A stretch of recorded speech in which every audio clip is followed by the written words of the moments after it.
All right. Good morning, everybody. If you would shoot me over a message here, make sure that you can hear me, just to do a little quick sound check. All right. Thanks, Mike. Mike says good to go. All right. So basically, I just want to go over a few quick things real quick before we get started. I am coming at you live from my house. I do have people staying with me, so people might be coming in and out. Not on here, but coming into the house. The dog might bark. So I apologize for that if that happens. But I also want to mention you probably saw my message on here as I see all the questions flooding in. I'm only answering questions that are asked during the office hours. And that's just to make sure that people who are here are actually getting their question answered. If somebody posted a question 15 minutes before we get started, I don't know if they're going to be in the office hours or not. And these aren't archived yet at this time. We are thinking about doing that, but it's not currently at this time. So I just want to make sure that I'm answering questions for those who are here. And then the last thing I wanted to mention is just going through and doing this a little bit. This is the end of our third week of doing it. That I'm finding that I'm answering a lot of the same questions over and over and over again. So some of them are covered on the website in a video somewhere. So what will happen if I get a question that can be easily answered by a video on the website, I'm just going to refer you to that video, and it will answer your question in full. And then if you have more questions after you watch the video, feel free to come back and ask the questions. But this is just so I can answer as many questions as possible, and I want to try and cover stuff that isn't necessarily covered on the website. So let's go ahead and get started here. Tom P says, I bend my left arm on the backswing. Should I keep it straight? So this is a question that I answered yesterday as well. There are some videos on the website about this, but I'll go over this real quick. It's not really important to keep it straight. In fact, there's some school of thought out there, which I don't know that I necessarily agree with, that says that you should actually bend your arm to get a little bit more distance. I don't necessarily agree with that. I would say do what you naturally do. But I'll go over what the benefits of having a lead arm that is straighter versus having a little bit of bend in it. So if you have a lead arm that's straighter as you're going back, and I apologize, I pulled my back a couple days ago and I'm still pretty stiff, so I may not be able to demonstrate some things today. But lead arm being straight here, that's going to create a wider arc, which can help you get a little bit more distance. And it's arguable that it can be a little bit more consistent because there's no bending, no more, there's less moving parts. And then a bent lead arm, so a bent lead arm, one that's bent like this or even bent like this, that can create a longer arc, and it can also have another lever that can help you to get more speed. But again, it's arguable that it's less consistent because there's more moving parts. I find that most people tend to straighten out their lead arm as they're coming into impact. The only thing I don't really like about this is having that bent lead arm. Is I often see people who have that bent arm do a couple things. One, they cast the club. They tend to when they let that go, they also let the club go. So that happens. I often see that. And then the other thing that I see is because they're bending that lead arm, they don't get a big shoulder turn. So they just lift the club up, they bend the arm, and they're like this, instead of getting a big shoulder turn. And that's really important. So I would say if you're bending that lead arm, make sure that you're getting that big shoulder turn and make sure that you're generating lag in the downswing, because it can definitely, I think it can help you a little bit to get distance, to get a little bit longer, because the arm does straighten out typically in the downswing. So go out there, give it a try, but it isn't something that I would say you have to have it straight or you have to have it bent. I would say do what works best for you and stick with that. All right. So Bobby, I'm not sure if that's how you say your name, but Bobby says, what does it mean to take the club back 45 degrees on the backswing? Take the club back 45 degrees. I'm not sure exactly what you mean.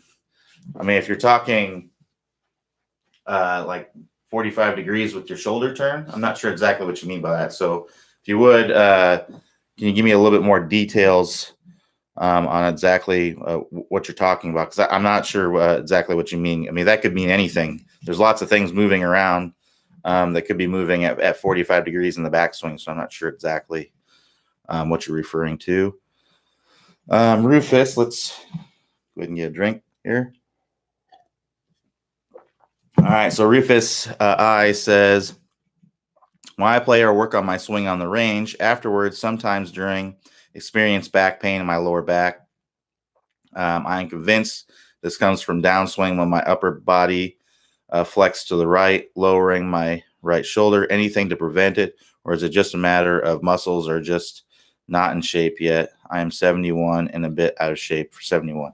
Well, I'll tell you right now, back pain. It's really, I have my back is hurting right now. It's not from golf, but doing things like playing golf every now and then, you're gonna pull something in your back or something like that, and you just really need to take some time off. I will say, I don't know what's necessarily causing you back pain, but the number one cause for back pain that I see is a reverse spine angle at the top of the swing. So that means at the top of the swing, you're leaning toward the target with your spine if you're looking from face on. So I would look at a stable fluid spine. Make sure that you're angled away from the target at address, and at the top of the swing, you also want to be angled away from the target. If you're like this, that's going to cause some lower back pain. It's most often what I see. So I make sure you're good there. If you're good there, I mean, it could be from coming through and staying in your posture. It may not necessarily be back pain, or just kind of like more back soreness, just not using the muscles as much, and you just need to recover from it. But like I said, it's hard to say without seeing your swing. But I would definitely check out and make sure that you don't have that reverse spine angle at the top of the swing. Tom P says, I bend my left arm. Okay, so you repeated the question there. I already answered that one.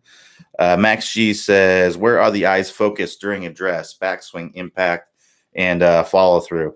So I would always tend to focus on one piece. There's actually a great video on this on the website. So I'm going to refer you to that in that video. But basically, you want to keep your eyes on the back of the ball, the part of the ball that you're going to strike. That's really the best place to focus. As far as follow through is concerned, that ball is gone. So you can start to look up. Once that ball is gone, you can start looking up and looking at the ball. You're still looking at the ball. So basically, you're focusing on the ball. You hit the ball. Obviously, things are happening so fast that you're not going to be able to follow the ball from impact. So your head will be down, looking where the spot where you struck it, and then the ball will take off, and then you lock in onto it in your follow through it as you're coming through. So I tend to want to focus on the part of the ball that I'm trying to strike. So most of the time, that's the very back portion of the ball. But if I'm trying to hit a draw, I might be focusing on the outside of the ball, trying to get that club head to wrap around it. If I'm trying to hit a fade, I might be focusing on the inside of the ball, trying to get the ball to work from trying to get the club to open up as I'm coming into impact. And that's on that video. So if you use the search engine on the website, I would just search focus on the website. If you look in the upper right-hand corner of about any page on the website, there's a search. It says search this website, and then you click search. If you search focus, you'll find that video where Clay goes into a little bit more detail on that, and we'll answer your question in full. Steve M says, I was getting new clubs fitted yesterday, and I could see I was hitting off the toe. I pushed my wrist down and was hitting dead center. That simple. Yeah, it could be. A lot of what golf is just adjusting your feel to get the desired result that you want. I find that the easiest way, if you're striking the ball off the toe, the easiest way to get that ball to move more to the center is just to try to hit it off the heel. That will most likely move it toward the center. So whatever you did with maybe pushing your hands down, it adjusted you to where you were hitting the ball more in the center of the face. I'm not sure exactly why that would help you, but it could be that when you're coming through impact, you're kind of lifting up, and that was pushing you away from the ball, which was causing you to hit off the toe. And then when you focus on keeping your hands lower as you're coming through, that move the center of the face closer to the ball. But I would say the easiest way is just to focus on impact and not an internal focus. So it sounds like what you focused on is what's called an internal focus. You focused on something that you were doing with your body to hit the ball. That can work sometimes, but it's definitely more difficult. And if you're using an internal focus, you're usually searching for something. So I actually think it's easier to think about an external focus, which is the golf ball, thinking about what's happening at impact and trying to change what's happening at the golf ball, adjusting your feel to get the desired result that you want. So that's going to be the easiest, and you're not going to be searching for it.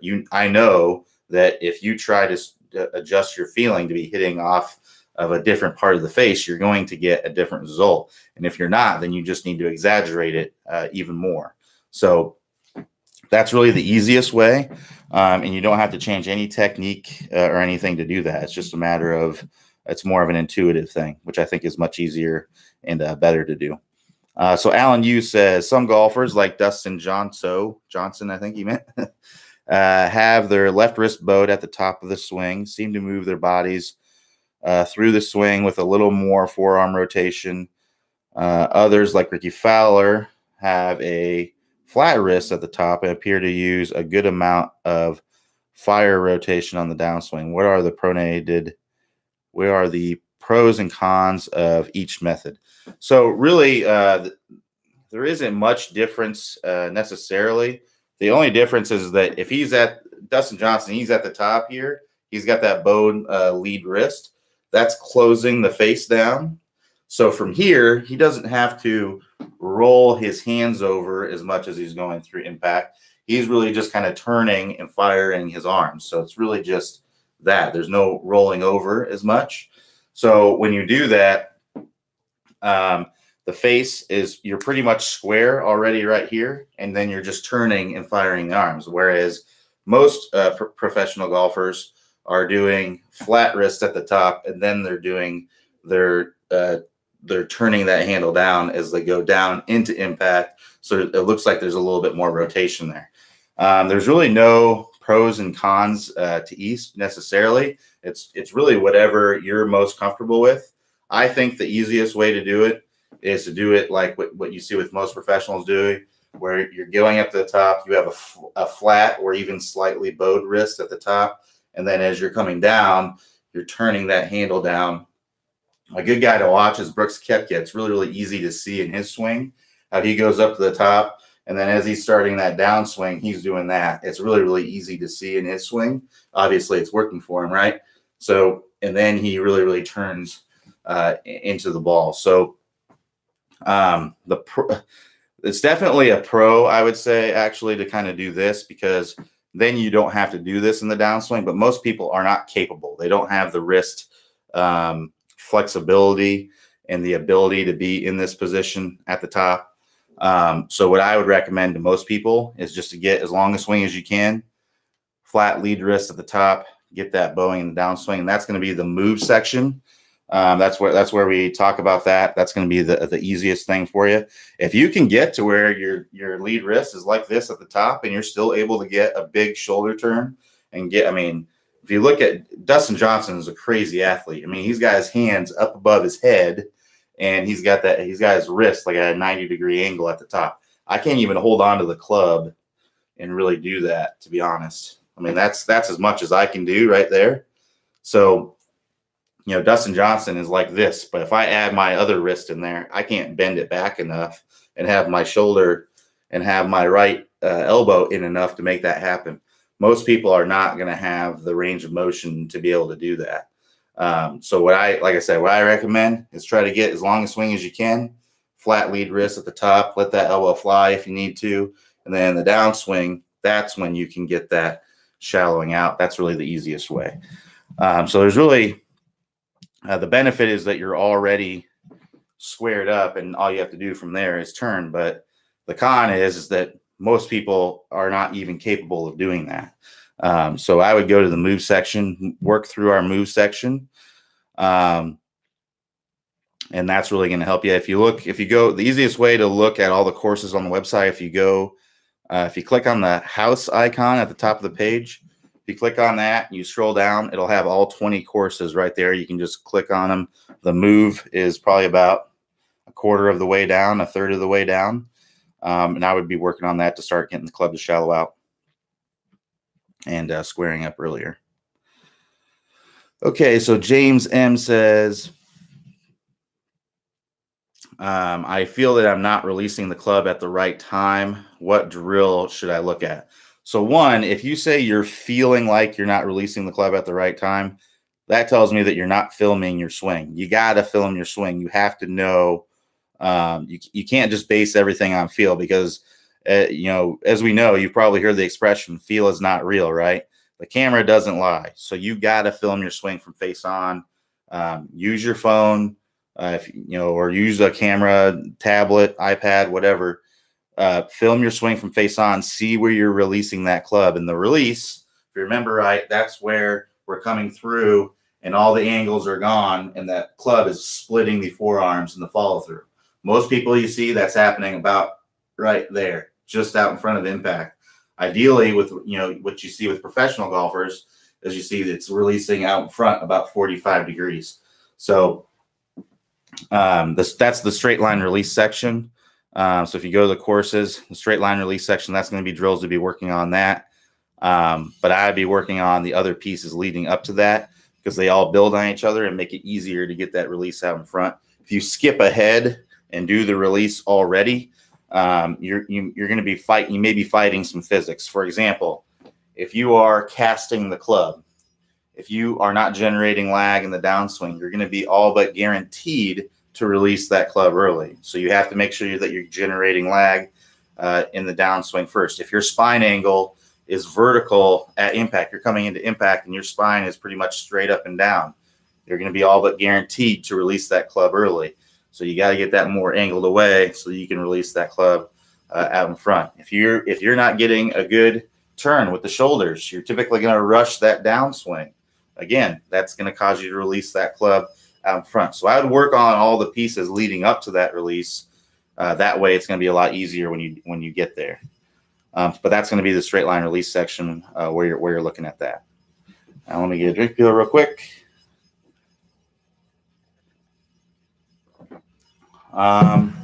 Sam M says, can high-speed video be used with V1 for swinger view? That's a good question. Mainly, as far as a swinger view is concerned, especially if you're using an Apple phone, an iPhone, or an iPad, most of those, or all of those phones, have a slow motion feature on there. They will go at 120 or 240 frames per second.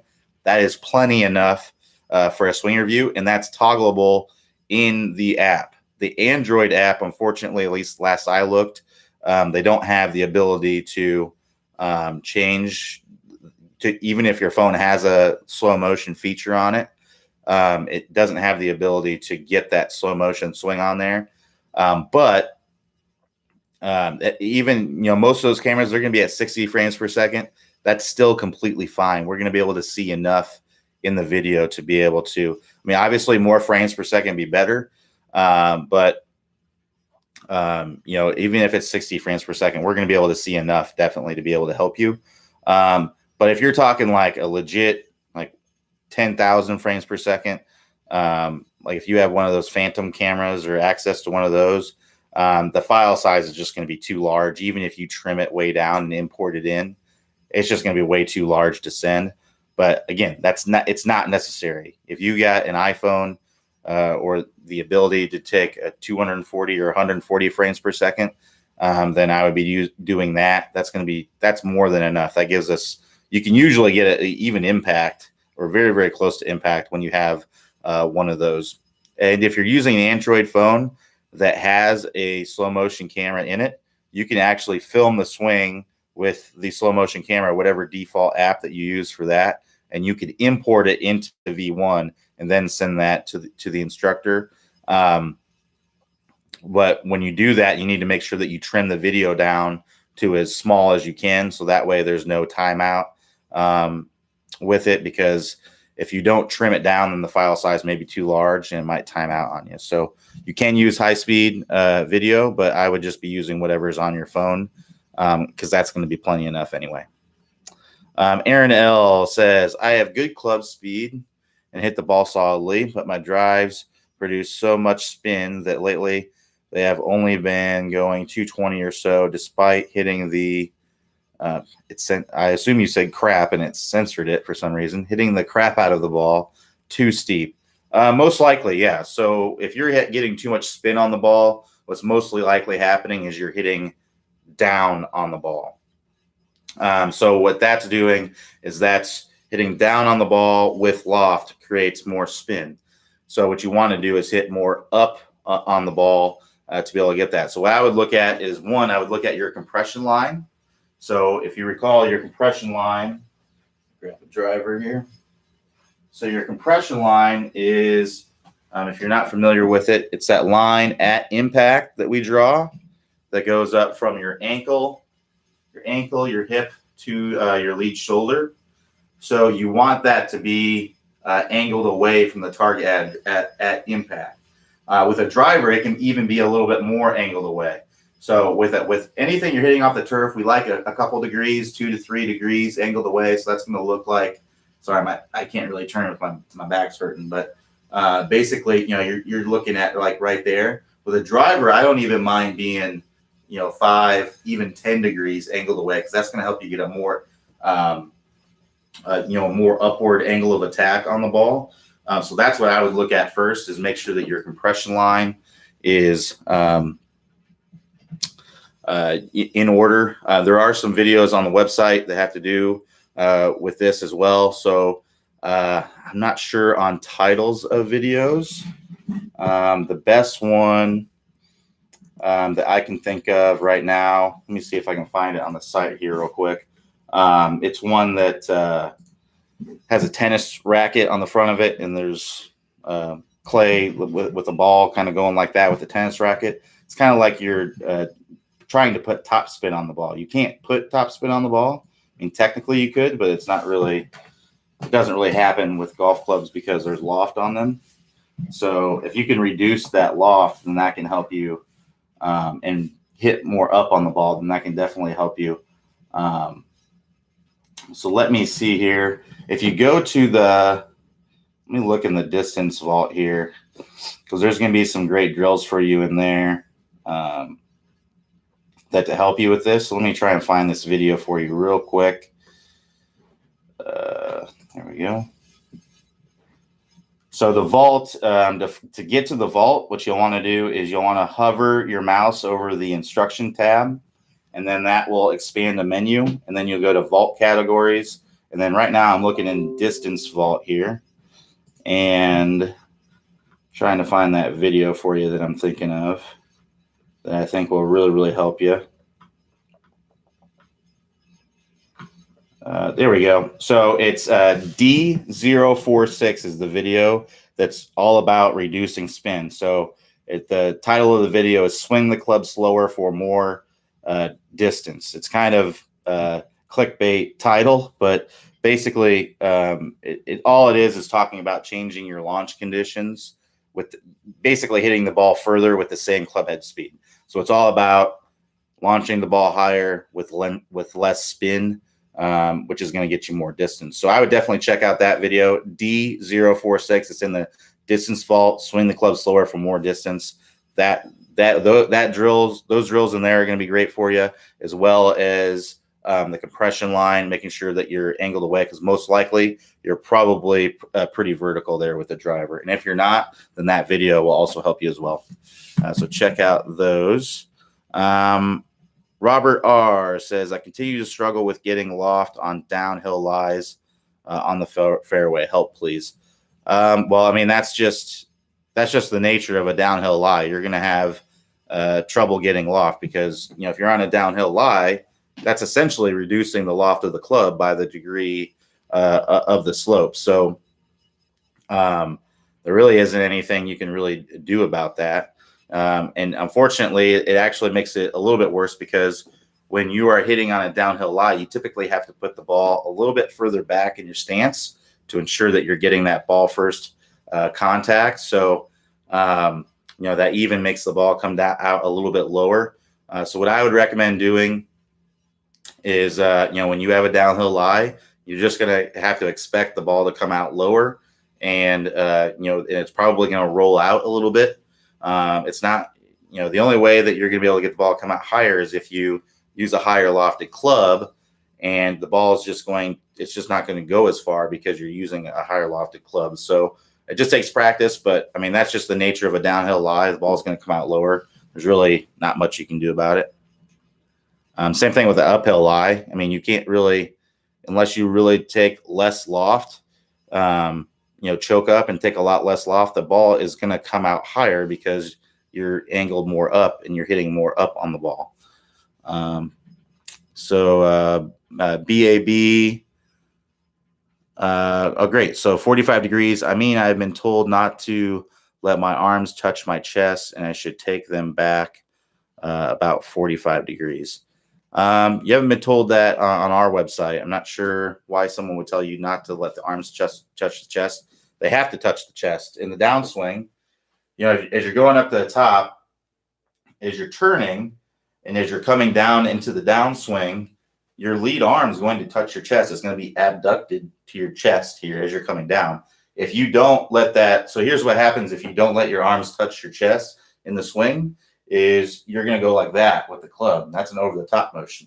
So you got to let that arm touch the chest here as you're coming into impact. So maybe they're saying in order to make sure that you're getting a good shoulder turn, because what may be happening, what you may be doing is you may just be lifting up the club and not turning your chest. So then your arm's going across your chest and touching your chest. If that's the case, the feeling of not letting the arms touch the chest in the backswing might be helpful for you, because it's going to help you turn your shoulders and get the hands more in front of the chest and help you get a bigger turn. So that might be what they're talking about. But to not let the shoulders touch the chest at any point in the swing, that's actually, I would say that's poor advice. But if in the backswing, if it's going to help you to get a bigger shoulder turn, that may be a good feeling for you to have as you're going up the top, to make sure that you're getting a big shoulder turn. So I'd be going to the power turn section on the website. The takeaway, where we talk about getting a nice wide takeaway, I'd be working on that drill, the takeaway drill from the power turn, to help you get a wide takeaway, to make sure that you're getting the shoulders involved early and not just lifting up the club. Let me go back to my video here. There we go.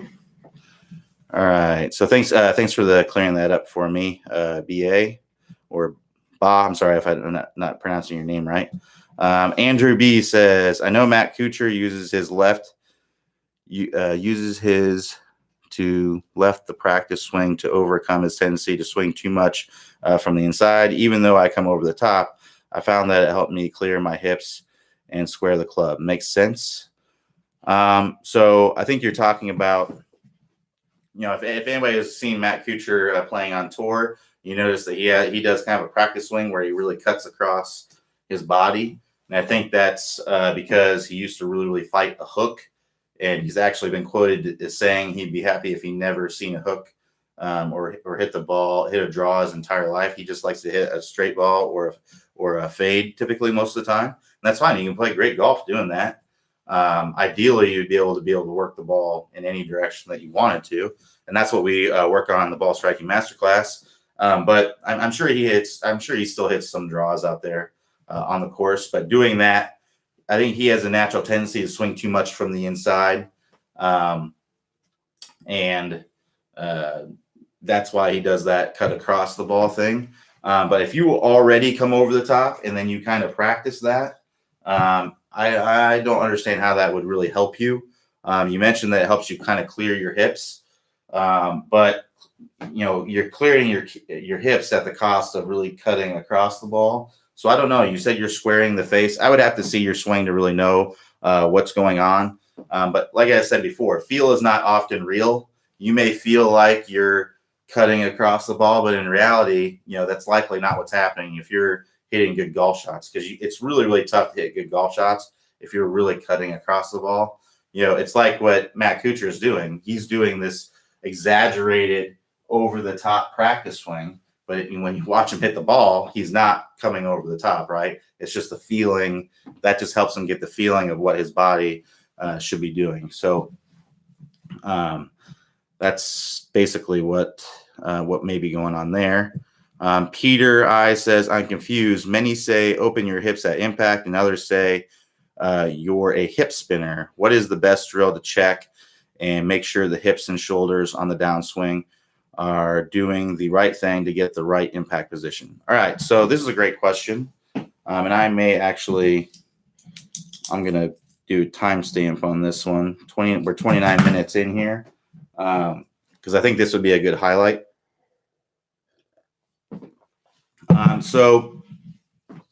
Basically, the difference between what you're seeing some players do, when you hear people talk about a hip spinner, basically what that means is that their hips are too much out in front of their upper body. So you really can't open your hips too much. It's almost impossible to do so. The only thing you can do is just have your hips too much out in front of your upper body. So as long as your upper body and lower body are in sync, then you're going to be in good shape. So if you think about your average professional golfer, they're typically going to be between 40 and 50 degrees with the hips at impact, and then the shoulders will actually be about 10 degrees open at impact, what you see with most professionals. And when I say open, I mean at impact, pointing a little bit left of the target for a right-handed golfer. So that's what you're typically going to see.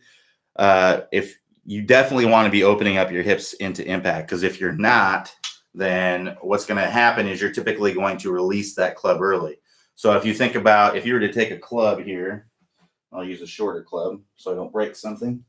If you were to take a club here and I were to start turning, okay, so now I'm turning, and now let's say I come to a complete stop. Well, now when I stop, that club wants to fling forward. Well, that's what's happening with the body. If you're coming into impact, you stop your hips, the club wants to fly forward and it's going to accelerate, and you're going to end up flipping through impact.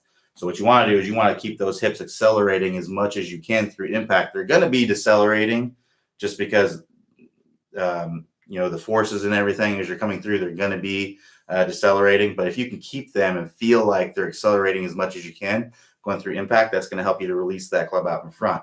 Now, what happens is that people do that, and then their upper body gets out of sync and they get stuck behind. And this is the hip spinner right here. They do this. Well, that just means that their upper body is just not in sync. They're opening up their lower body. They're doing a great job there, but it's just their upper body is not in sync with it. So what we want to do is we want to get this upper body more in sync with the lower body so that we can get to where we're coming into a good impact position. So that would be what I often see with people who have their upper body out of sync, is that they're everything's kind of stuck behind them. So what I try to feel like is that you're getting your arms and your hands more out in front of your body. The right elbow here, I feel like as you're coming down, that you're getting this right elbow to come in toward your belt buckle. That's what I would try to feel like. Because what happens is if you get stuck, that right elbow is getting behind your body. See how it's so far behind me? If I were to think it's coming in toward the elbow, well, now I'm shallowing out that club. I'm opening up my hips, and I'm getting into a good impact position there. So a hip spinner is really just someone who has their upper body just isn't in sync with their lower body. You really can't open up your hips too much. I mean, look at Dustin Johnson. His hips are 70 degrees open. That's about as open as you can get. I'm working with a student right now who's playing college golf, and he's got his hips open probably 80 degrees at impact. Excellent ball striker. So definitely, it's you can't have your hips too open. It's almost impossible. But the difference is that your upper body just gets out in sync. So you just have to get it to be more in sync. We have drills on the website for this. If you search stuck, that's a good term to search for this. If you're out of sync with the upper body, I would search the word stuck there's going to be several videos with some good drills like what I talked about. One is getting that right elbow to come in more as you're coming in, focusing on that right elbow and getting that to be more in front of your body and get your hands more in front of your body, so that you can come down more on plane and not get stuck. So definitely check those out. Harold H says, problem, my better dries have too much backspin. They sail 10 yards past my friends and then they roll 20 yards past me again. But if you start the backswing more parallel to the ground, I sway. What should I do? So if you're looking for reducing spin, I just talked about that earlier. Sounds like you probably have a little bit more clubhead speed than your friends, which will add a little bit of spin. But it sounds like you're just getting too much backspin on the ball. So that video that I talked about earlier, D046 from the Distance Vault, I'd be checking out that. That's to work on your launch conditions, and that should help you. And then the other thing is taking a look at that compression line and making sure that you're angled away and not coming down steeply into the ball, because that can help you to get more distance as well. All right, so it looks like he posted his question twice. Edward M says, it's amazing that just keeping the spine angle from moving has significantly improved my ball striking, especially with my driver and fairway woods. Amazing. All right, great. Edward, glad that that's helping. Yeah, it makes a big difference. I mean, that's why it's the number one key for consistency in the golf swing is, keeping that spine nice and stable. So glad to hear that it's helping you out. It sounds like you're on the right track. Larry K says, Clay's recent video focused on using the right arm to increase lag. Really helped me iron shots, just getting my left hand go along for the ride. Will that lead to other problems? I wish I could answer your question, but I haven't watched that video, so I'm not sure exactly what he's talking about as far as right hand for lag. But as far as when you're thinking about right hand for lag, the main thing is this right wrist. A lot of people try to power through with it. So if you have this more bent back as you're coming down, if for a right-handed golfer, I assume that's what you're talking about, that having this right wrist position in that bent back position, and as you're coming into impact, being in more of a bent back position like this, what you're going to see, you're not going to see any pros with their right hand like that. None of them at impact. They're all going to have a right wrist that's more in a bent back position, and then it releases out in front. If you look at a lot of amateur golfers, that right wrist is dead straight at impact. It's basically like that at impact, and that's going to cause that club to release early. And most likely those people are probably casting or at least coming down steep. So I'd be definitely looking at that. But I'm not really sure exactly what Clay talked about in that video. I'll have to take a look at it. Sounds interesting. And I'll have to get back to you on that one. Joe R says, how to shift to left foot in first move of the downswing. So I'm just going to refer you to a video that's called How to Start the Downswing.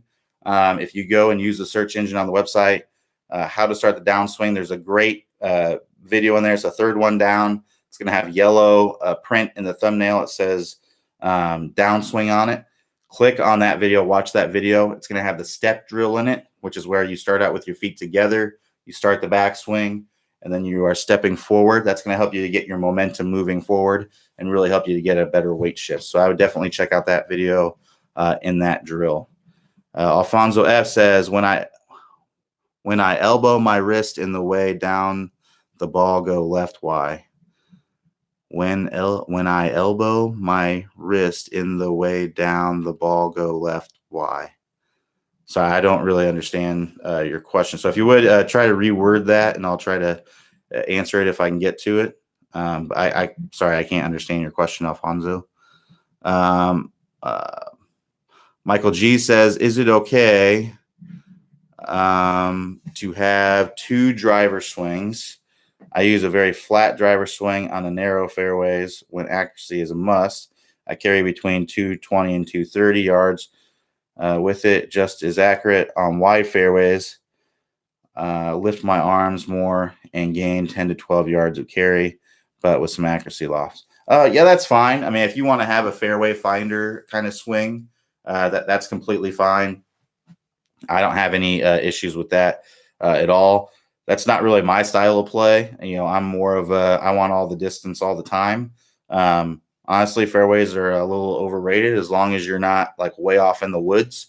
But I think most people find that if they're even when they swing hard, they're just as accurate as when they're not swinging hard. So um, honestly, I would say you have your fairway finder swing, but I would try to just keep on working on that long distance swing and getting better and better with it, and get more and more accurate with it. That's really what's going to help your game, because even though if it's a narrow fairway, you're going to be in a lot better shape if you're 15 yards ahead. I'm going to be able to hit more greens or hit the ball at least closer to the hole more often with my pitching wedge than I am with my 9-iron, even though it's one club apart. So it just makes things a little bit easier when you hit the ball longer. So that's completely fine to do that. But if you have time to practice, I'd be working on getting more accurate with your longer swing. And I think overall that will help your game the most. Stephen N says, I have trouble finding the bottom of my swing on short chip shots from about 30 yards and in. So that's typically because I'm guessing you're hitting behind the ball would be my guess. What I would try to do is on the shorter shots is I would try to keep your weight forward as much as you can. And 70, 80% of your weight should be on your lead side, and I would try to keep it there throughout the swing. And since it's such a short shot, we need, for long shots, we need a weight transfer, right? So we can be powerful. But for short shots, it's not really necessary to have that big weight transfer. So basically try to keep that weight on that lead side and keep it there throughout the swing. And I think that will really help you to find the bottom much more often. So that's what I'd be looking at first. All right. So Michael B says, I seem to see a lot of pros squatting during their downswing and then popping up at impact. Baba Watson, for example. Should I be trying this to increase club head speed? Yes, this can increase your club head speed. So what you'll typically see with a professional is you'll see with your best ball strikers, especially the most powerful guys, is in the backswing, they'll be lowering 1 to 3 inches, somewhere in there. And then the downswing, they'll be lowering again another 1 to 3 inches until they get about halfway down. And then from there, they are staying level typically, or maybe just raising just a little bit. But what's happening is from there, they're turning and they're pushing into the ground with their lead leg. So if I get this angle down a little bit, try to demonstrate this best I can. But as they're coming down, so they're getting lower, and about halfway down, they get about right here, and then they stay pretty level, or they might just come up a little bit. But what's happening is they're pushing into the ground with their lead leg, and that's pushing the hip up, and that's pushing the shoulder up, and that's helping the club whip up through impact. So if you go on the website, I believe it's in the compression line section, the whip the club like a clothes hanger, that video, that's where Clay talks about that. So I would take a look at that. But if you're looking to increase your club head speed, the number one thing you should look at is your shoulder turn, your power turn. That's what's going to help you the most to get club head speed. So I would definitely be working on that, maxing that out. Those are the easiest gains you can get for club head speed.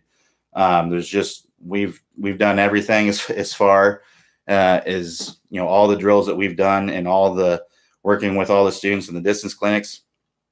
Everything that we've done, we found that is the number one thing that helps people the most with club head speed. Even for those who are getting what looks to be a good shoulder turn, when they work on the shoulder turn, they get even more club head speed. So even if you look on camera and you say, oh, I'm getting a 90-degree turn, or I'm getting a 120-degree turn, or whatever, I would still go and I would try to get that to the max, because that's going to be the easiest thing to do to get club head speed. That move that I'm talking about, where you're lowering in the backswing and then lowering in the downswing and then coming up, that is an advanced. That's tough to do. It's not something that you can just go out in one range session and you're going to have it. That's going to take some time. You can go out in 20 minutes on the range and get a bigger shoulder turn and gain a lot of distance. So that's what I would highly recommend if you're looking to gain some distance for sure. Alfonso F here looks like he may have cleared up his question for me here. He says, when I bow my left wrist on the downswing, the ball tends to go left. How can I correct this? Forward shaft lean. So Looks like it sounds like he's working on the move. So what's happening here, when you come in, bowing the lead wrist, that's what squares up the face when you get forward shaft lean. So if you're coming into impact and you're bowing that lead wrist, but you're flipping the club, well, my face is going to be closed. Let me angle this down a little bit more so you can see. So here you can see I'm bowing my lead wrist. So there I'm bowing it, but now I'm going to flip. I'm going to release the club early. Still can't really see it. There you go. So now you can see that face is closed. So as I'm coming into impact, now that face is closed, I don't have much forward shaft lean. Now I come in. I'm going to have forward shaft lean, but I'm not going to bow my wrist. When I come in, here's forward shaft lean. There's no bow in the wrist. Look at the face. It's wide open. Now if I bow my wrist, now the face is square. So that's what's happening is you're coming into impact, you're bowing that lead wrist, but you're still flipping the club through impact, which is closing that face down. So you need to make sure that you're getting some forward shaft lean. So that's going to be working through the move section. I'll be going 1.2 from the move, the compress the heck out of the ball video. The tennis racket drill, that's another one that's going to help you. You got to be opening up the body, turning that handle down, getting that forward shaft lean at impact. Do it as slow as you have to go to make it work at first, and then try to build up the speed from there. Work on it 20, 30 minutes a day. Over time, it's going to add up to huge improvements. So that would be why you're hitting the ball left. Tim S says, any suggestions on slowing down my swing? Way too fast and not full shoulder turn.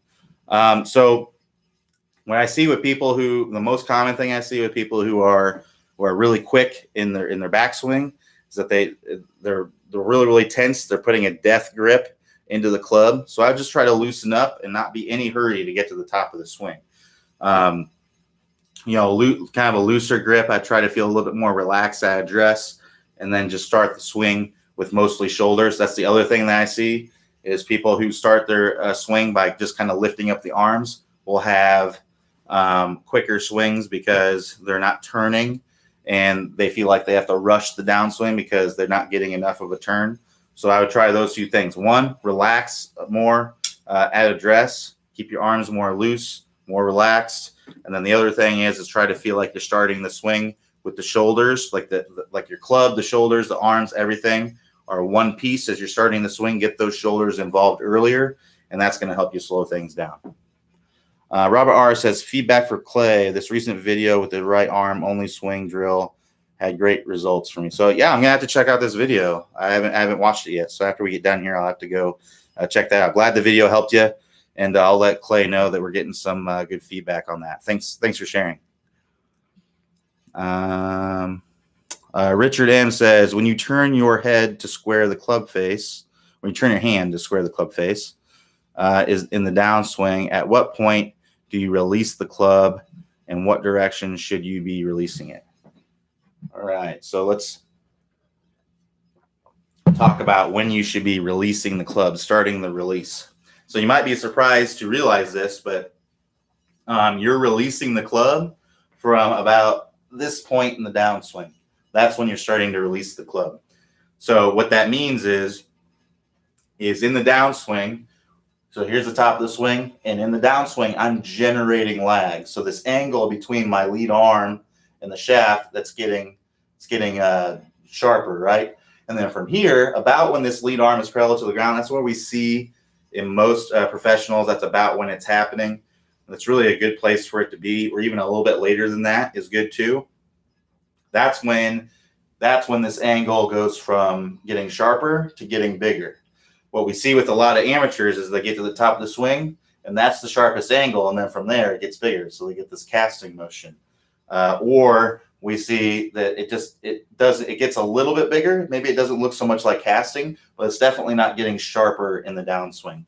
So what we want to do is we want to get this angle sharpening up, and then from there it actually starts to release. So this is what we call our max lag position. So we're seeing the sharpest angle between the lead arm in the shaft of the club, and then from there it's actually releasing. So you're actually starting the release from right here. Ideally, it's not starting at way down here. It looks like it's kind of an optical illusion. On camera it looks like they're generating that lag, and then they're holding it off, and then they release it. But that's not actually what's going on. They're generating the lag, and then they're releasing it as hard as they can from there. You can't really hold anything off. And if you do hold things off, what's going to happen typically is you just kind of drag the club through impact, and you're not going to get any speed. So what you have to do is generate lag, get as much lag as you can, and then release it as hard as you can. It looks like they're holding it off just because it's releasing very, very slowly in the beginning. From here, you got that sharp angle, and then the next couple of frames, it kind of looks like that. Well, it doesn't look like that much of a difference, but I basically released the club from there to there in that short amount of time. And then as you get closer to impact, and then it really starts to whip through there and speed up. So that release is actually happening from that point in the swing. So hopefully that helps you to understand exactly what's going on there. Edward C says, we got about 10 minutes here, so we'll, answer as many as we can. Edward C says, with driver, I tend to pick up my left heel on the backswing. On the downswing, I tend to pivot on the ball of my left foot.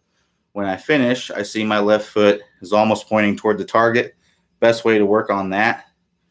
If I try to plant the left heel, I feel much less power.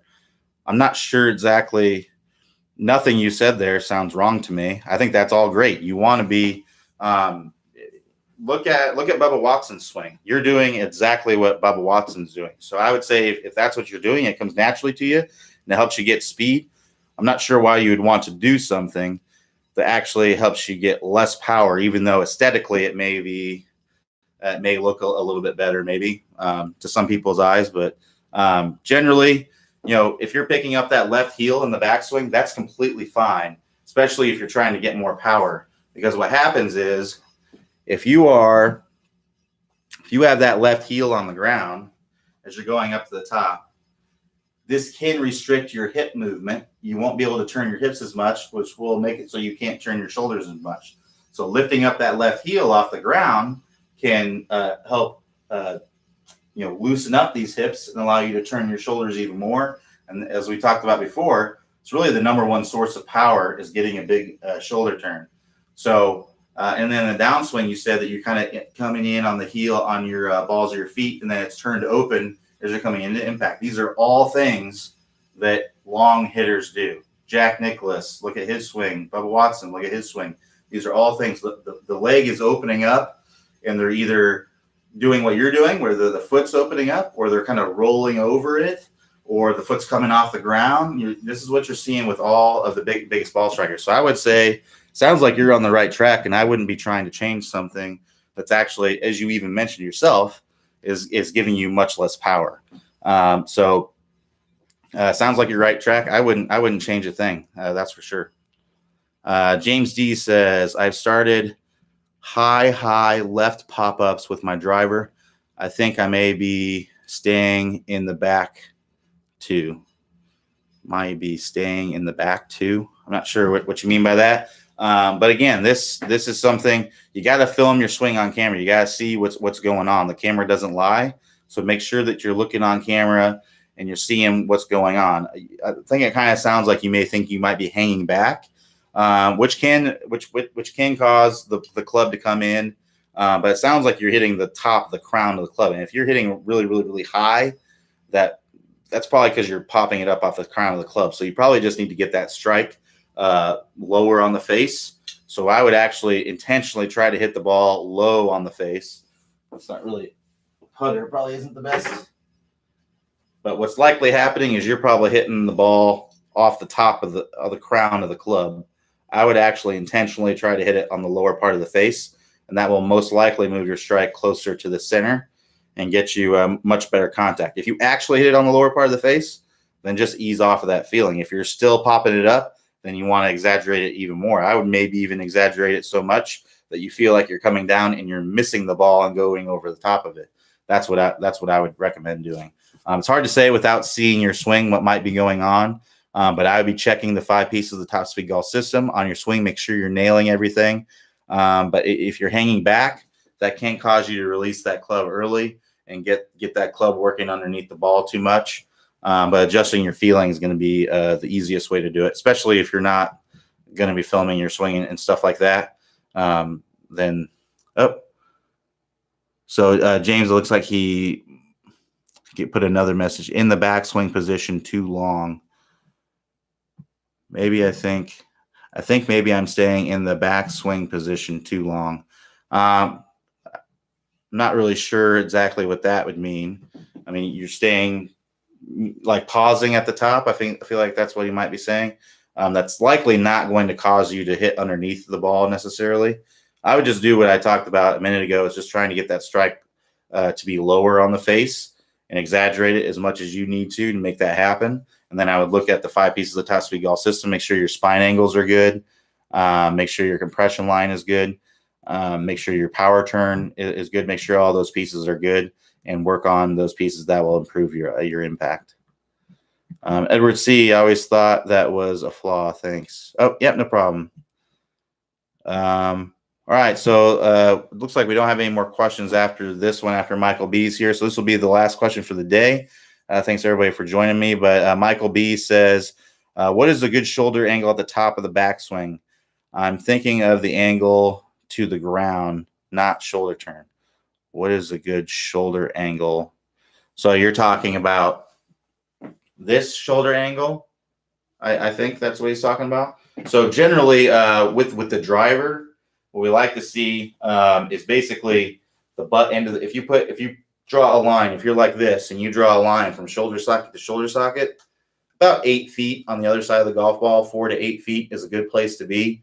What we don't want to see is where we're level as we're going up to the top, because if we're level, that means that we're coming up out of our posture, and that also puts us in a position where in the downswing, I've got to compensate. I've got to come back down, or what's going to happen is I'm going to stay in this posture, and I'm probably going to swing over the top, and I'm going to lose a ton of speed. So what you want to do is you want to make sure that you're in a steep, kind of a 4 to 8 feet beyond the golf ball. That's going to be a good angle for there. That means that you're probably staying in your posture pretty well. And then in the downswing, you're actually going to get a little bit steeper as you're coming through. That's what usually happens. It's a little bit steeper on the other side of it. So yeah, about 4 to 8 feet at the top of the swing, and then I would say down between the golf ball and between 4 feet on the downswing with the shoulder angle when your back is to the target. So that's actually going to be, that's usually about when your hands are about in front of your chest in the downswing. That's about when that's going to be. So I'll do one more question here, Charles. Posted one more question. We have a couple minutes here. I think this will be the last one. So Charles G says, what is the role of the back foot on the downswing? The pros lift it up, but I heard it is good to keep it flat on and roll it until three follow through. So basically the right foot, which I think that's what he's talking about, so the back foot. Okay, yeah. So the back foot meaning the right foot for right-handed golfers, left foot for left-handed golfers. But basically, we don't want to have this foot. You can do a kind of a roll. There's some people that do that. I find that that's typically not a good thing to do, because most people, when they feel like they might be rolling, and that's not what's actually happening. I like to have it coming up off the ground. So as you're coming into impact, typically what you're going to see with professionals is you're going to see, hopefully you can kind of see that back foot. Basically, you're going to see that back foot's going to be an inch or two off the ground at impact. And if it's planted on the ground, it's going to be hard to open up your hips, because basically this heel kind of acts as an anchor for your hips, and you won't be able to turn. And you want to be able to get those hips to be accelerating through impact. So get that heel coming off the ground. I mean, there's some pros that have it way up off the ground. Justin Thomas, for example, at impact, his heel is like this. It's way up off the ground. So I would say it's important, as long as if you're keeping that heel on the ground and your hips aren't opening up, and you're not getting to your lead side, then getting that heel off the ground can most likely help you. But if you're getting a good weight shift to your lead side, the hips are opening up plenty enough, and you're rolling that over, then that's completely fine, as long as you're hitting those pieces, as long as you're getting a good impact and everything. But if you're keeping that thing on the ground, anchoring it into the ground, and you're hanging back, the hips are stalling, and you're flipping the club through, I would try getting that heel to come off the ground to loosen that up to allow you to open up into impact. As you're going to find out, with pretty much all, with everything in golf, as far as, the top speed golf system is concerned, the top speed golf system, these are universal truths. These are things that all of the best ball strikers do. Everything else you're going to see varying degrees of. So it's like that back foot. You're going to see some pros that have it way up off the ground, like Justin Thomas. And you're going to see some pros. I think Patrick Reed kind of does that roll thing that you're talking about, where it kind of just rolls forward.